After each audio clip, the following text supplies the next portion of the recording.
Hey everybody, and welcome to Aniki, the podcast about anime with two brothers. I'm Ben. And I'm the Aurora Australis at this time of year, at this time of day, in this part of the internet, localized entirely within our podcast. Very nice. I like that. See? I told you it was going to be good. That was quite I wouldn't say it's a deep cut, but it was good. I like it. It's good. Nice. See, it's the Australis because it's the southern hemisphere. I got it. Because this is a journey that ends in the Antarctica. It does. In the Antarctica. Actually, it ends up back in Japan, but I mean, we'll not go to there. Well, sort of. Well, whatever. So what have you been up to since last we spoke? I have played lots of Graveyard Keeper.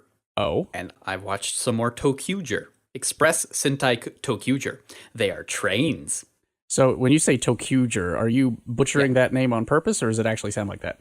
Because all of them end in "jer" because they're all rangers, right? So it's like Kazoku Sentai. So I just looked this up on Wikipedia, but it's ToQger. Yeah, they're trains. I haven't seen anything other than the logo, and the logo is like...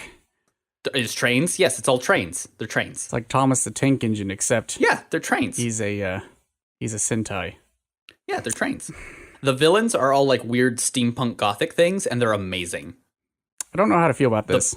The putties in ToQger are amazing. They're called crows, and they look amazing. I think I need to see this. Yep, they've all got train masks.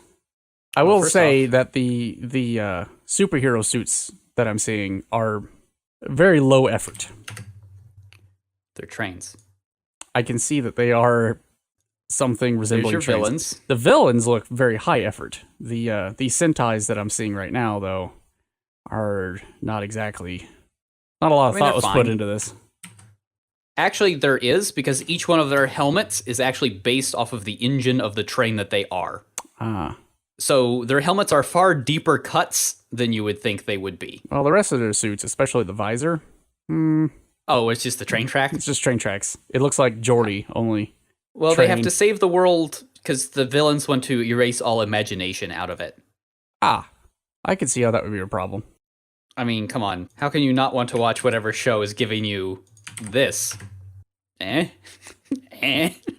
Okay, so essentially what you've linked me to is a picture of somebody pointing an Uzi at Sunshine Station. Yeah, with a puppet. I love it. ToQger's real wacky. Yeah. I want to know who comes up with these things. I'm sure they have a team, and they work round the clock. I bet they do. Just round the clock. And I really hope that all of their production meetings are super serious. With no laughter at all. By the way, did you hear they're rebooting Rainbow Brite? I don't know how I feel about that. I don't know how I feel about that. Let me show you this. Seems just an awkward thing to reboot. Funny enough... I mean, the She-Ra stuff is awesome, but, like, Rainbow Brite? Our mother is the one that linked me this. Here. That sounds about right. You don't have to watch this video. You just need to click in about 4 seconds. They're rebooting her via a comic book series, and I don't... Oh, well, that's like whatever. I'm like... Everything gets a I just want you to see the redesign. Oh, huh. Well, that's interesting. I don't know how I feel about that. That's interesting. By Dynamite, eh? Yeah, I don't know if she's actually blue or if that's just the shadow that's being cast on her. I'm sure that's just a shadow. But still... Interesting. Yeah. Very, very interesting. So what else have you been up to? Well, I mean, I told you I played a bunch of Graveyard Keeper. Graveyard Keeper. Okay, so it's like Stardew Valley. Okay. Only you manage a medieval graveyard. That sounds more up my street. It's pretty okay. I'd rather that instead tedious, of farming. But it's pretty good. I mean, Stardew Valley's pretty tedious. I honestly don't understand the hype around Stardew Valley, but... It's because you can make what with the kisses. Oh, is that... No, there's no making what with the kisses in Graveyard Keeper. Though you can butcher up bodies and take out all the organs to turn into magical potions. Is that not the same thing? That sounds like the same thing. Not quite. Very close. Only thing I've done since we last spoke is I've been reading the Space Trilogy by C.S. Lewis. I've never read them before. How are they? I've always thought about it. I just never gotten around to it. They're interesting. I've only read 2 of them. The first one, Out of the Silent Planet, is pretty straight up normal science fiction. Guy goes to Mars. Sure. Yeah. There's no John Carter. There's some action and stuff. He's not John Carter. No. Some action and stuff. Also some maybe theological themes are hinted at, but not really. and then he goes back Sure. to Earth. Woo! Okay. The second one, he goes to Venus, and it's like Adam and Eve all over again. Okay. Unfortunately, that book reads more like a theological treatise in narrative form than a narrative with theological underpinnings. Oh, sure. So, Yeah, well, do what you can. it's not going to be for everybody. But it was interesting that it was like, I would say more in the line of pure science fiction, because it was more of a what if type scenario, just in another world. So, Sure. I don't know. I'd liken it more to like an adult version of Narnia. Sure. Instead of a fantasy land, you go to Mars. It's no John Carter. It's no John Carter. There's no with He jumps the and punches or the jumping. Very well. Very, very good at jumping and punching. Yeah. That's pretty much all I've done. Well, did you at least get around to watching Penguins? I did watch the Penguins. Penguins? Unfortunately, there weren't enough penguins. I was hoping for more There were penguins. not a whole lot of penguins. Really needed more penguins. I feel like that was the biggest shortcoming of that show.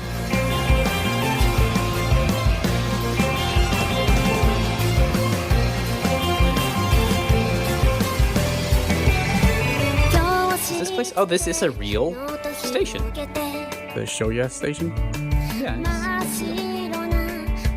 Yeah, no, it's real. Huh, well, there you go. I just wondered.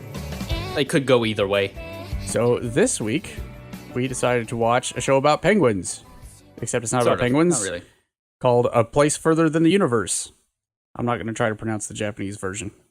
It is interesting you that can if they you want. translated Sora as universe, but I mean, it's the official translation, so whatever. It is the official translation.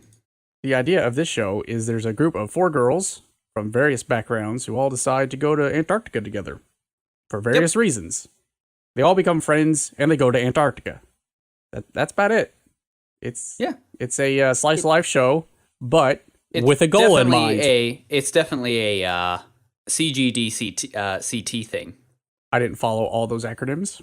CGDCT show. Oh, cute girls doing cute things. There you go. You got it. Yeah. It is that. I will grant it that. Yep. I mean, it's a little deeper than that because it's one of the first ones of these that I've seen that I've recommended to multiple people, because most of the cute girls doing cute things shows are like whatever. they don't have a point. Like Non Biyori or something like that, where it's like, it's cute, but I mean, unless you're really into it, like there's just no reason to watch it unless you already like that genre. Where this is just good. It's a good show. It is good, and I think it's good because even though it is slice of life, they're going somewhere. Mm-hmm. They have a goal, and at It's the a end good of the travel show, they get there. It's literally about the journey. That's it. Yep. And what an emotional journey it is. For also, everyone the girls involved. are just like really good friends. They're good friends. They're good for each other. They are good friends. They make up for each other's shortcomings. It's good. It's nice. Yeah. I mean, all the characters are, well, almost all the characters are good, well-rounded characters who all have their own little issues they have to work through. Yep. I will say the emotional level of all of them could have been dialed back a little bit. Because It's that sort of show, though. there's a lot of overreacting all the time. Because They're just weepy. It's there's a lot of it's weeping. fine. They're allowed to be weepy. It's a good light watch, though. I liked it. It's very good. I enjoyed it quite a bit. Yep. So Now I want to ride in a snowcat. I kind of wanted to.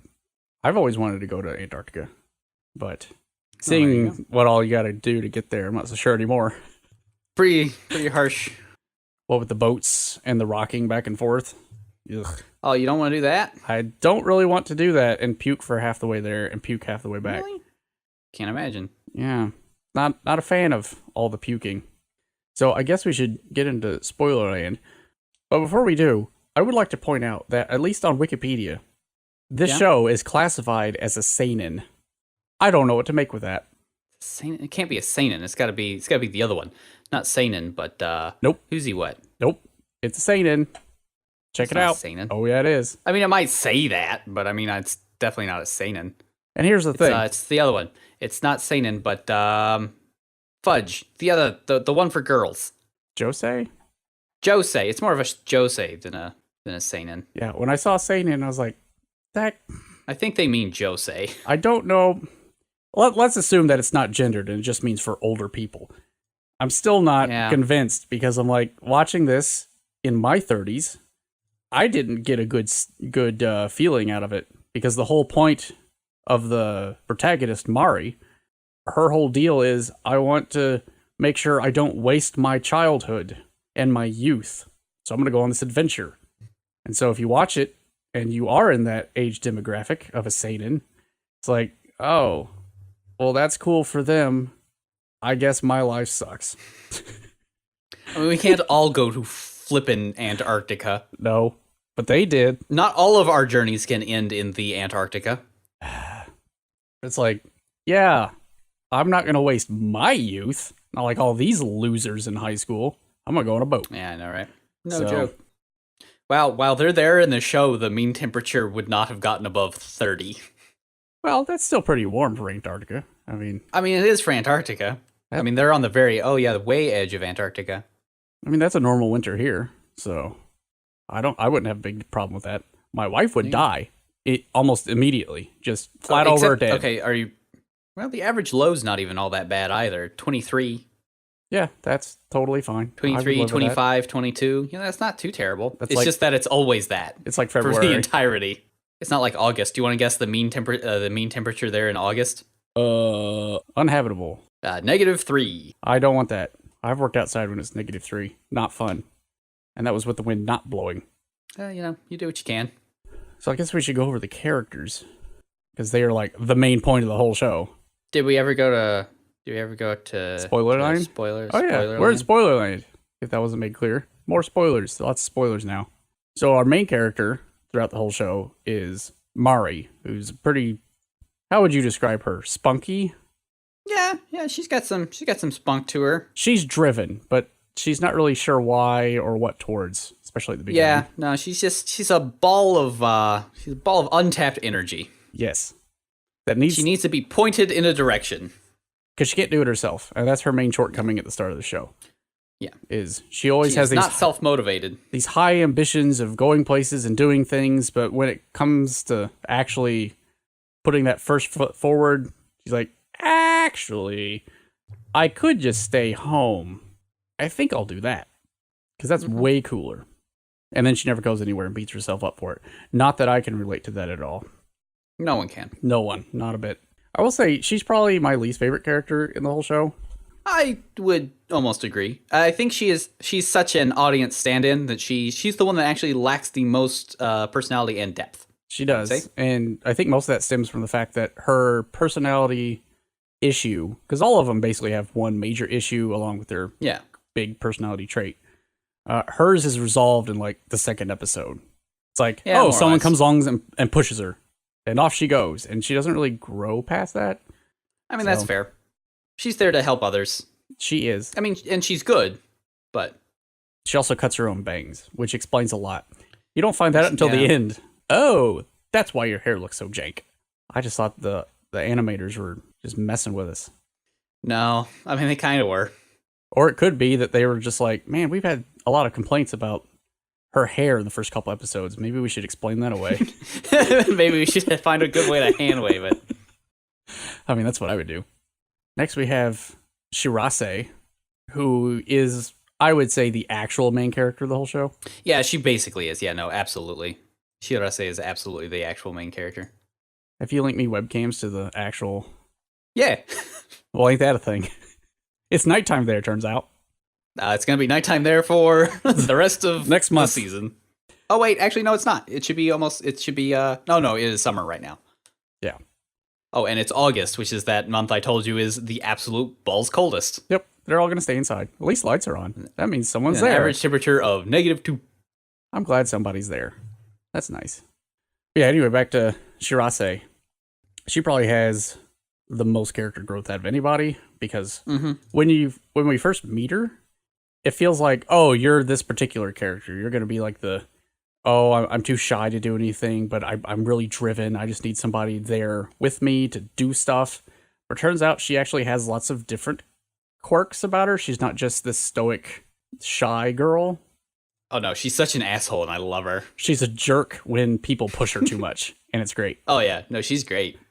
She's a very good character. And she can also be super optimistic sometimes. So she feels like a real person, unlike some of the other characters, which I appreciated. Yeah. She also is very sad. She's a very sad Well, why is she very sad? Why is she a sad girl? Well, you find out she wants to go to Antarctica, and she's the first person that does, because 3 years ago, her mom was on an expedition to Antarctica, and she went missing. Yeah, she got lost in a snowstorm and is very much presumed and is dead. She's 100% dead, yeah. Super dead. She died. Throughout the entire series up until the very end. I mean, Shirase knew that her mom was dead, but she kept pretending like, oh, I'm going to go find her. She's waiting for me there. But she knew. She knew she was dead. Oh, no. She just couldn't bring herself to say it. Let's see. Next we have Hinata, who is hard to pin down. Oh, she's the idol? No, she's the cashier chick. Department store clerk? Yeah. Oh, I like her a lot. She's hard to pin down. She's extremely spunky. She's the spunky one of the bunch. Yeah, she covers up everything with good time jokes and very ginky. Yeah, turns out she's a very angry person. She's very angry and bitter. But we don't discover this until much later. We just think that she's oh yeah, we're gonna go do stuff and yay team, basically the cheerleader of the bunch. No, I mean she is, but she's also covers up all of her bitterness and angst with, we'll just pretend to be happy, and if I pretend to be happy long enough, I will be happy. Mm-hmm. It's like sort of, kind of, not really. She's working in the convenience store, and serendipity brings them all together.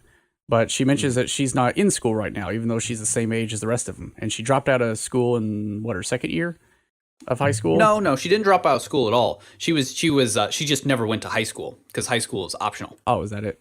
In Japan. Okay. So then she was going to go straight to college at some point when she passed the exams. And she all is on her super own. smart. She is really smart.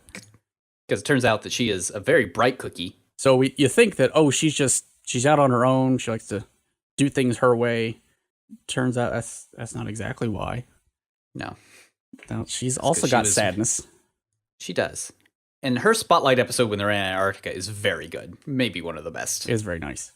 It's one of those things that really shows you how well they all work together because of how well Shirase, lays into her quote-unquote friends. Uh-huh.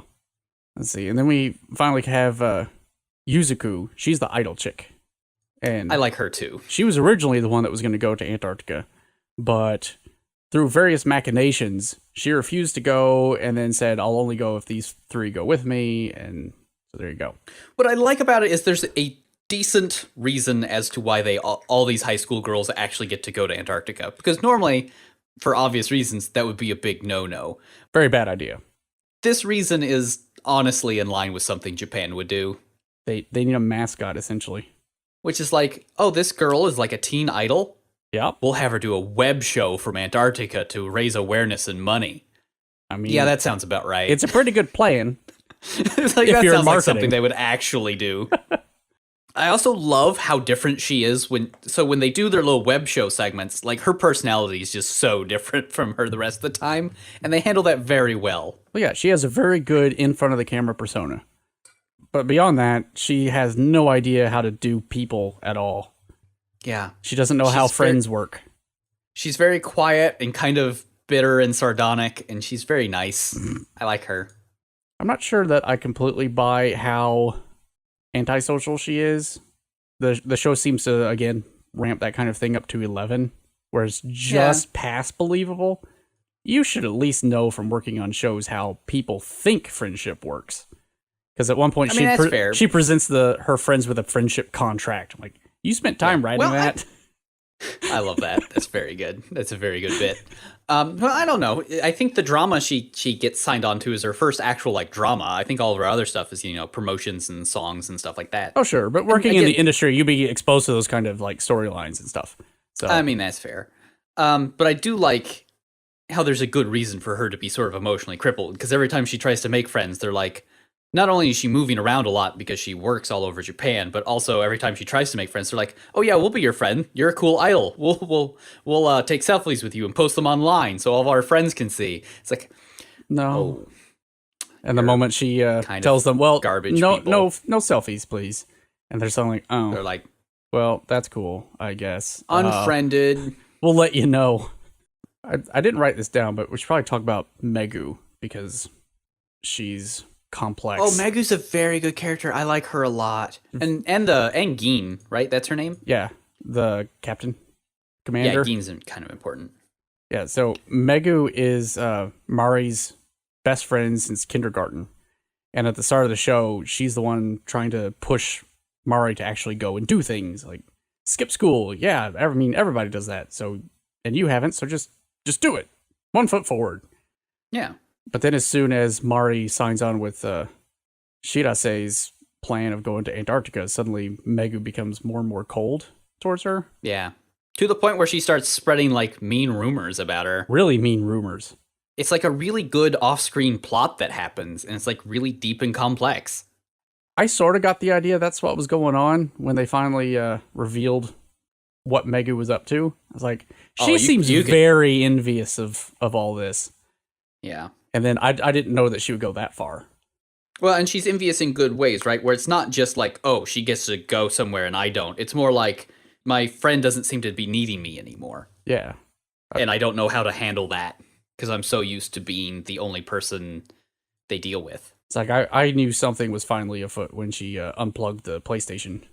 Oh, yeah. No, I was like, man, that's cold. Well, there's a lot of like little after credit scenes too. Yeah. But it ends up all right because first off, she tries to like friend break up with Mari. Which in of itself is pretty selfish because that was on the day she was leaving, and it was like her big happy moment. To make everything, it was to make everything about her again. Yeah, right. And Mari but she grows, and Mari doesn't accept it, and then they like move on, and Mari keeps texting her even when she has signal from Antarctica. And at the very end, the ending parting shot of Mari coming home and like texting Megu, and she's gone back up north to Hokkaido to go to the Arctic, is really nice. Yeah.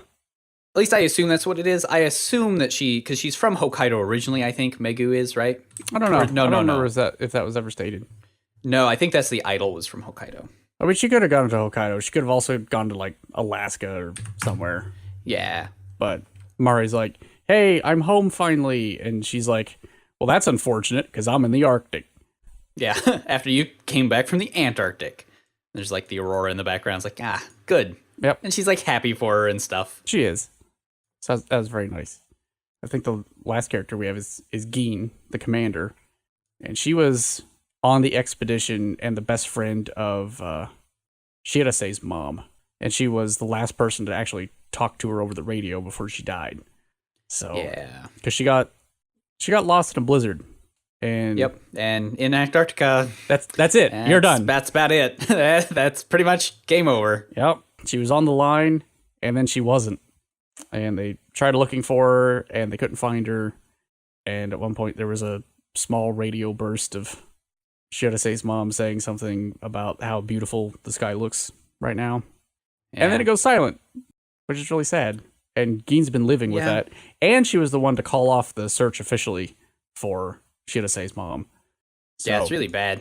There's a lot of complex interaction that isn't all verbal. It's more like just body language and stuff between Geen and Shirase. Because both assume things about each other that aren't necessarily true. There's not a lot of expositionary dialogue in the show. No, there's not. And I appreciate it. It's a very emotional show, and it expects you to pick up on emotional cues. It's smart in that way. It does a good job of it. It assumes you're smart enough to sort of go along. To sort these things out.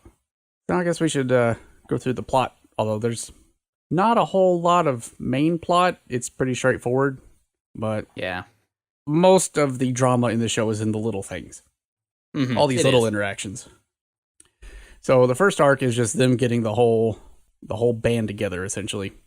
Yeah, getting their hopes up and then dashed quite successfully several times.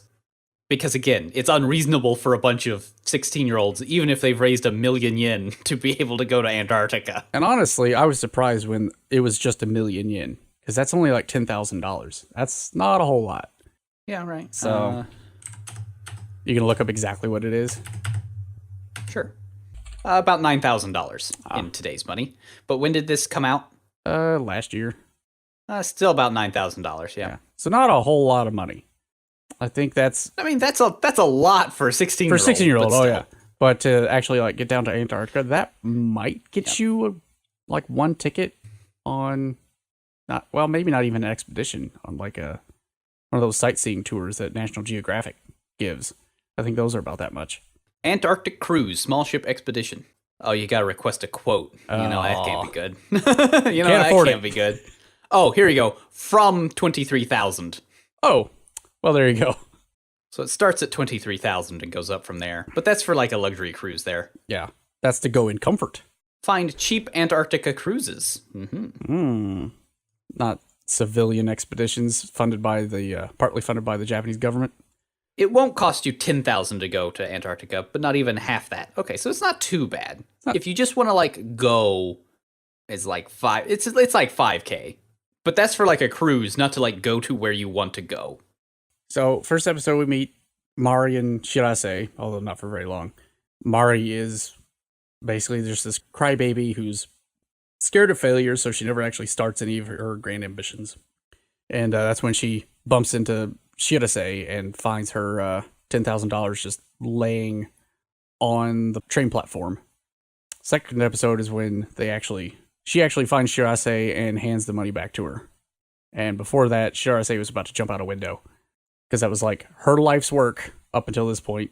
She wasn't gonna jump out a window. She felt like it. She felt like jumping out a window. She felt like she threw a tantrum in a bathroom stall, which was really good too, because Mari has the envelope of all of the money and is just like about to chase her down in the bathroom. She just hears like Shirase wailing 10,000 a million yen as she just like slams around this bathroom stall. Yeah, I'm just imagining her on the other side of the door, just headbutting the door a lot, and then coming out all prim and proper, like, "Oh, hello, you." Nothing was going on in there. It was nothing's fine, and she's just like, "I have your $1 million." She's like, "Oh, you do you?" Well, Aurora expeditions that will take you to Antarctica are about $10,000. Ah, well, there you go. So there you go.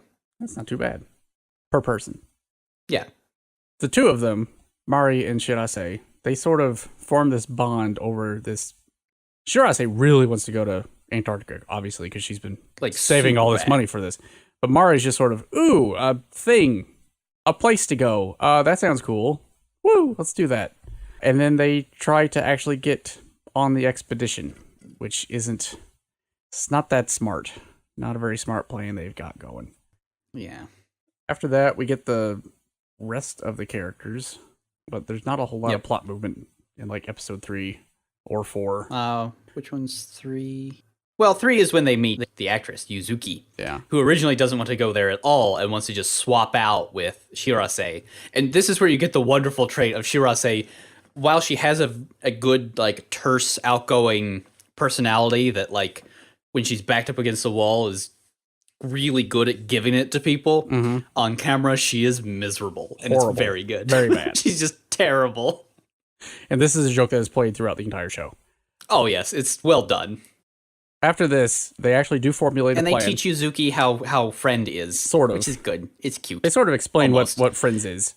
Until the friend contract episode. Yeah. In episode 4, they sort of formulated their plan. They've got things together. And then Mari comes home one day because she hasn't told her parents about this, even though she's essentially signed on at this point. I do like Mari's mom. And the entire sequence of her mom finding out and then coming to beat her with a ladle. It's very good. It's very good. And I love the dad. The dad makes it. It's like, I'm very sorry. I'm sorry, daughter. Closes the door. It's like, you're going to have to sort this out with your mom yourself? Yep, I'm out. Have fun.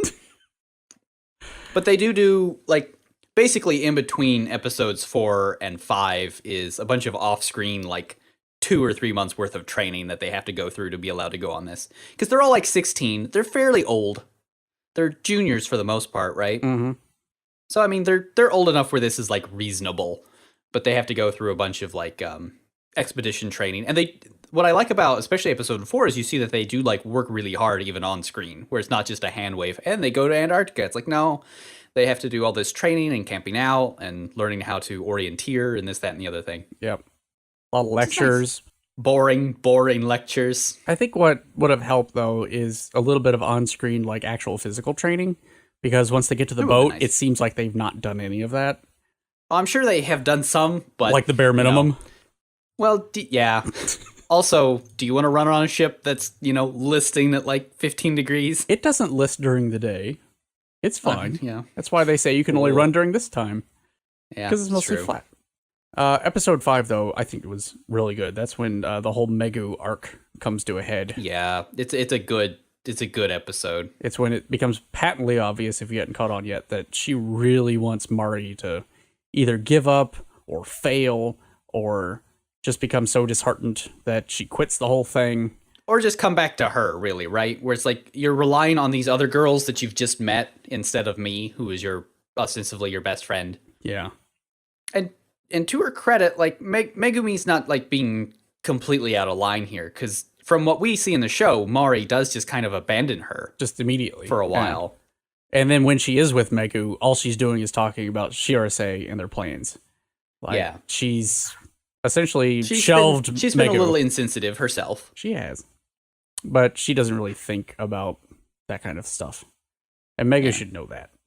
But yeah, the end of that episode, it was in character for all of them, which made it harder to watch.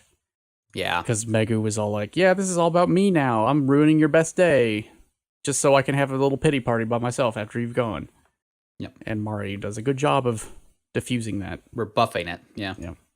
And then we get the throwaway episode, which is still very good. The Lost Passport episode? Yes. Yokoso Dorian Sho.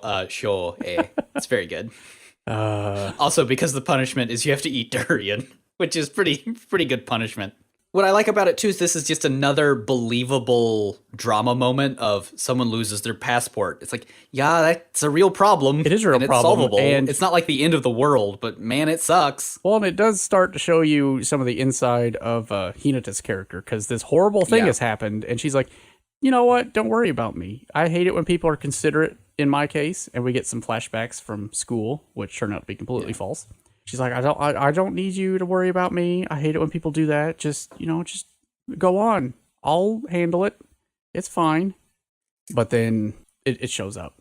My problem with this episode was that passport was super critical, and they were willing to pay $10,000 to switch plane tickets so they could still all go together. And I'm like, if it were anybody else, if somebody lost their passport, you wouldn't just tear up that person's luggage. You'd tear up everyone's luggage. Well, I mean, this is one where you can be like, they are a bunch of unsupervised teen girls. And especially given Shirase's personality, where she's very much like, everything is by the book all the time, and if it's not, then it's someone else's fault. Yeah, it's definitely... It makes sense that she would be like, well, it's not me. Like, I don't have it. Obviously, you've screwed up. It would make more sense if the two of them didn't share a room together. I mean, that's fair. Because the two of them did share a room together, so you would assume they would tear up the entire room and empty out all their bags, searching for this thing. Yeah, the other part about that was, once it was discovered that, hey, the passport was in Shirase's handbag the entire time, the whole, I paid $10,000, the things got all switched, all that is just hand-waved away off screen. Instantly resolved. Like, I mean, sort of, kind of. It was. I mean, they still had to do a little punishment game, but... Yeah. Well, I mean, what's there to do, though? Like, I mean, disaster averted. I guess. I don't know. Do you really want to see a scene where Shirase goes back and deals with returning plane tickets? All flustered? Yes. Yeah, like, okay, well, the flustered bit is worth it. But the rest of it's like, how worth it is that on-screen time when you could just watch them being forced to eat durian by their friends. That's true. Who are loving every minute of it. Look, you cut it into fourths. Everybody could have it. Nope. Yeah, but no, though. Guess what? You guys get 2 quarters each. Yeah, you each get 2 quarters. In other words, half. Have fun with that. We'll be over here. Yeah, enjoy. So then we get episode 7, where the commander, Geen, finally spills the beans that turns out this expedition is on the rocks, so to speak. Yeah. They don't have a whole lot of money, and they're having a hard time funding any of these. Because again, like, this is a civilian operation, so it's not going as well as they would like it to. Yeah. Not much really happens in this episode other than they get on the boat and the boat takes off. I did like the device of setting up the lovelorn chick. She's leaving her boyfriend in Japan. I don't know if she was introduced in this particular episode or not, but in this episode, she is shown during Gein's monologue about how everybody is, giving up 3 months of their lives or more, because some of them are staying all the way through the winter. And when they get back, they may have lost their jobs, their careers, their loved ones, who knows? And they cut to this chick who is pining over her boyfriend. And I thought that was very nice, because it was subtle. Yeah. It was subtle. And she becomes a running gag later in the show. One line really got me, though. They're doing the welcoming party for everybody. And they bring the 4 high school girls up on stage. And Gein tells everybody, so these are our high school friends that are coming with us on the summer expedition. I just want to point out that they are not legal. Seriously, they are not legal. And I was like, good God, Japan. Yeah. And of course, they point at that one particular guy who apparently just likes to hit on anybody. What I like about it is like they do make that joke, but it never comes up as nothing skeezy ever really happens. I was glad of that. Nice. I was I could worried. have seen an episode dedicated to somebody's being skeezy, and isn't that funny? Well, I was worried because later that particular guy wanders up to them and tells Shirase, like I'm in love. I'm like, oh crap. This is happening. It's like, here we go. That's what I thought too. I was like, okay, good. Turns out he just wants advice about somebody else. It really sets up, not a whole lot happens in it, but it does set up the actual characters of the expedition members. Because before that, you'd barely met any of them. Yeah, because that's when you really get their... Yeah, it's like the cook, the actual ship captain. I love the cook. She's really great. She's hilarious. She's got a head on her shoulders. She's seen some stuff, I feel. Oh, and here's another argument as to why one would watch ToQger, by the way. I'll have to link that in the show notes. You will. ToQger's amazing. Let's see. So, episode 8, they're on the ship, and they're basically just learning to live on the ship. This is when they really start having to be Spartan. They have to actually run around the ship for training. We find out that Mari cuts her own bangs, which makes so much sense. And we find out that all of them get super seasick.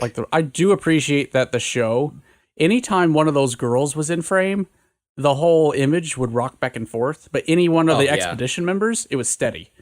So you knew who was like... And all the girls looked so miserable.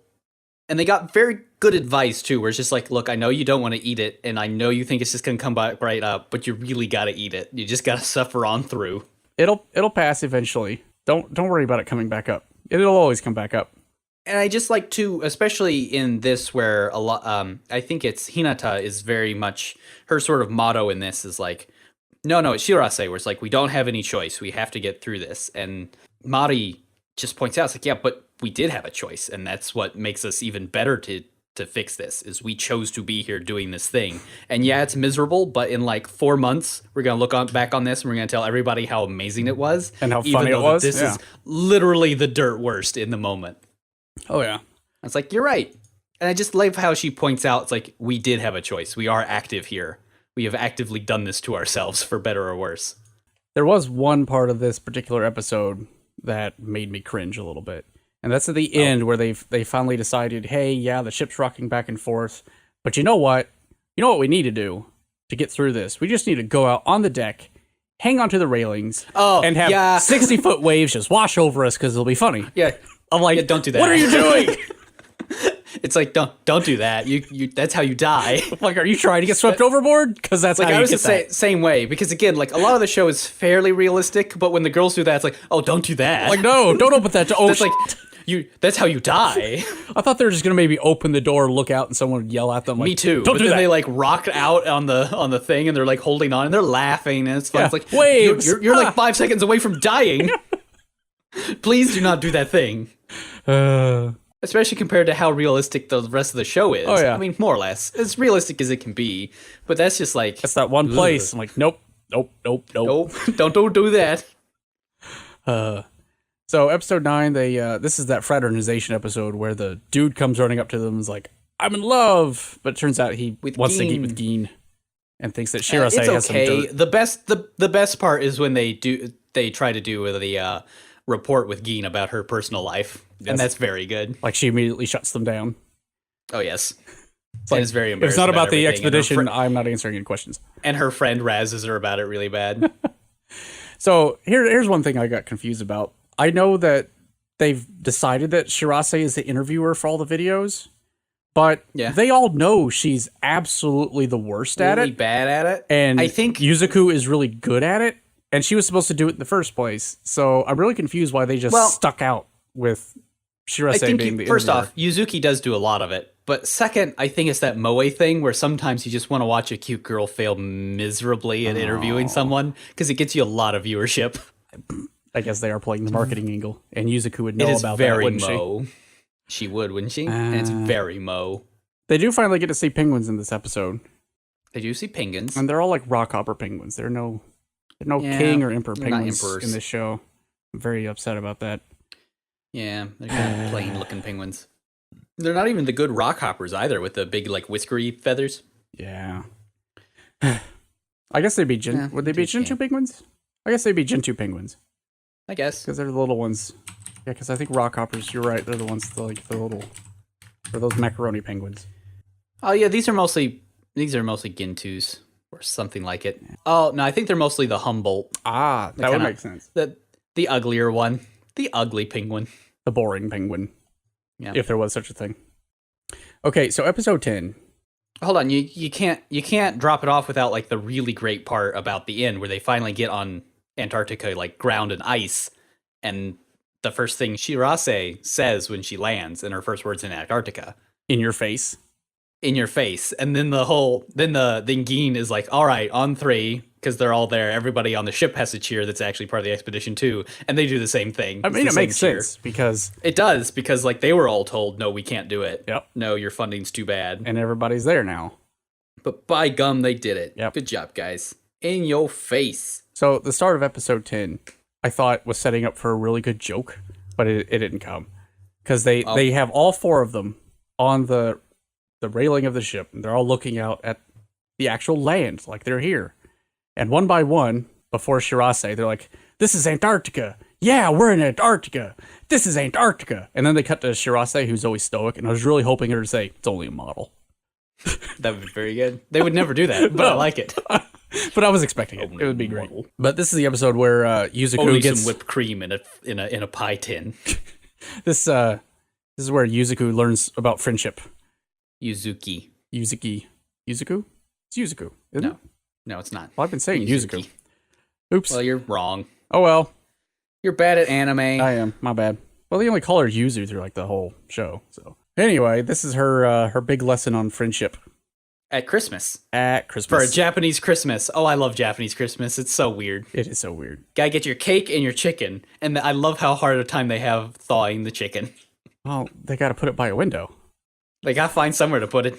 I will say that for a 16 to 17-year-old, this treatise on friendship, as the whole episode as a package, is kind of pedestrian, but I think they nailed it at the end. Oh, they really did, didn't they? Where friendship is just about one word? Yeah. Yeah. It's like, yeah, that's about sums it up. I was like, yeah, I don't think anybody at that age thinks about friendship in this particular way. I think it's a little more mature than this. But then at the very end, when they describe it as it's just in a single word of right, because it's about having that shared experience. And if you can just say the word right with a question mark back and forth, and everybody knows what you're talking about, you're probably friends. It's like, no, you're right. You're right, Show. You did it. Yep. You figured it out. That's a pretty good summary. Well, it's also fine because I think that like they're a bunch of 16-year-olds, and I don't think any of them have really thought through what friendship is, and that's why they have lots of problems with it. But they really do get it there at the end, which is really good. Yeah. It's really solid.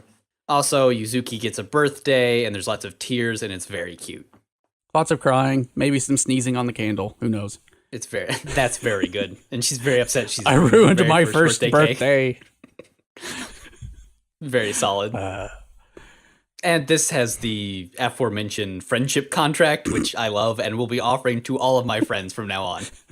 You are entering into a friendship with me. You are not allowed to break contact at any time in the future. We will always be besties. Yep. You will like all of my Instagram posts. It's very, very important. Can we pause here and talk about the Instagram posts from the start of every episode? I like them. The little GIFs. They're adorable. Yeah. I like them. They're cute. We need more shows with that kind of stuff. The show's very good. The show is just good. It's definitely one of the best shows that came out during this season. The season in which it aired, let me put it that way. Yeah. See, we had episode 11, where this is where Hinata's issues finally... Oh, and it's very good. This is a very good episode. It's like, whoa, you really have some anger problems, don't you? And for legitimate reason. Yeah. Like, come on.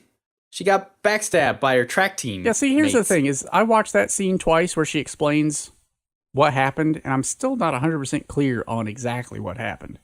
Okay, so here's the deal. Okay. Have you seen much of Sound Euphonium? Because No. the same thing happens in Sound Euphonium. I have not. All right, so if there are third years Uh-huh. and there are second years, Uh-huh. who graduates? This is third years. It's third years. So in every important activity, who should take the spotlight? I suppose the third years. As far as Japan is concerned in Japanese society, it's the third years, right? Uh-huh. So Hinata is convinced by her also second year friends that she should try out for the best part in the track meet because she's actually very good. And she's like, yeah, but the third years should take it because they're the third years and I don't want to get owned by the third years. And they're like, oh no, it'll be fine. Do it. We want to win more than anything, so they'll care more about winning. So Hinata tries out, gets the spot, and the third years are like, what a stuck-up bitch. And they go to the second years and are like, why is this stuck-up bitch going? They're like, we don't know. She's just a huge stuck-up bitch who would never, like, I don't know why she would take away a spot from you guys. And okay. they betray Hinata, but not in a way where it's like they set her up. It's more of they didn't have her back when it mattered. See, it wasn't like they had maliciously bullied her into getting into a bad spot, but they super stabbed her in the back when it mattered. Okay, that's the part I missed. I thought that her third year friends convinced her to try out. No, it was her second year friends. Because in that context, I thought, it's like, oh, we need someone really good for the track meet. Would you like to try out? Okay. No. I see. Yes, okay. That makes much more sense then. And then in this episode, when they're going to do the live stream back home for New Year's, and they were trying to find people's friends to talk to, show up. These chicks show up, and they're like, we're friends. Best friends with Hinata, because, like, now you're famous and cool. And then Shirase destroys them, and it is the best thing ever. It was the best piss off I've ever heard. Oh, it was so good. And it was still done in that slightly polite Japanese way. Oh, yeah. But she destroys them. I really hope that stream is live when she did it too. The show is worth it for nothing else than the end of episode 11 when Shirase just destroys these girls. It's delightful. It's very good. It's too bad we didn't get to see their reactions. Like, they just sort of look at each other and just sort of shuffle off sideways. They weren't important enough for us to even care about their reactions by the time Shirase's given them a dressing down. That's a good reason. I like that. I will point out also in this episode, we find out Shirase is like super good at Mahjong, and I'm totally cool with that. It's very good. She just destroys people. Because her mom taught her how to play it. Her mom was really good. When they first bring it up, Mari's there, and she's like, ooh, I want to learn how to play Mahjong. She's like, ooh, what's that one? How do you pronounce, like, the 5? And they're like, it's go. And she's like, ooh, that's a pretty bird. I like that bird. Are the white ones good? They're blank. It's very solid. I like that. Lots of good Mahjong jokes if you know what's going on. Yeah, it turns out she's basically Akagi. And in the very last episode, when she's saying it, it's like, oh, and it's Dora. Oh, sorry, Dora. It's like, My bad. It's even more points. Sorry, I missed one there. It's like, you. Sanbaimon. Sorry. Yeah. Sorry, I didn't count them all up correctly. Then we have episode 12, which is like the saddest thing. Very sad. It's so good, but very, like, I was telling Annie about it on our way to brunch today. And just like describing it, and like Annie got all verklempt. It was very good because it's very like good sad. It's a good happy sad by the end of it, but it's very, oh goodness, yeah. Because it starts out, it's giving me the vapors. Where Shirase is finally getting like the post quest blues. She's completed her quest, like she's here. Yeah. She's done what she said, and she's starting to worry: is this it? Is this all I'm going to find here? I haven't had like an epiphany that I was expecting, and when I leave, that's it. And so she finally has an adult conversation with Gin, which is what we've been looking for this entire show. They set out to the place where her mom was lost, because apparently the whole point of the expedition, as far as her mom was concerned, was to build this telescope to look at space. They go out in the snowcats, and they find this place, get to the station, and all of her friends are running through the tunnels of the base trying to find something to like remind Shirase of her mom, and they find her laptop. I was really like, They could have found her mummy, and that would have been a super bummer. And I didn't think the show was going to go there, but I was like a little worried. Yeah, I was a little. It's like, girls, maybe you shouldn't be so excited rooting through here because you might find something real bad. I don't think they would have found her there. I didn't. But I was kind of expecting them to find her around the base before they got there. So I was a little worried. I was like, girls, maybe don't go off and be really excited to find something of her mom, because the thing you find could be her mom as an ice mummy, and you just that would be a thing. That's not the kind of cathartic release you're looking for here, girls. But they thankfully just find her laptop and they give it to her and let her have some time alone.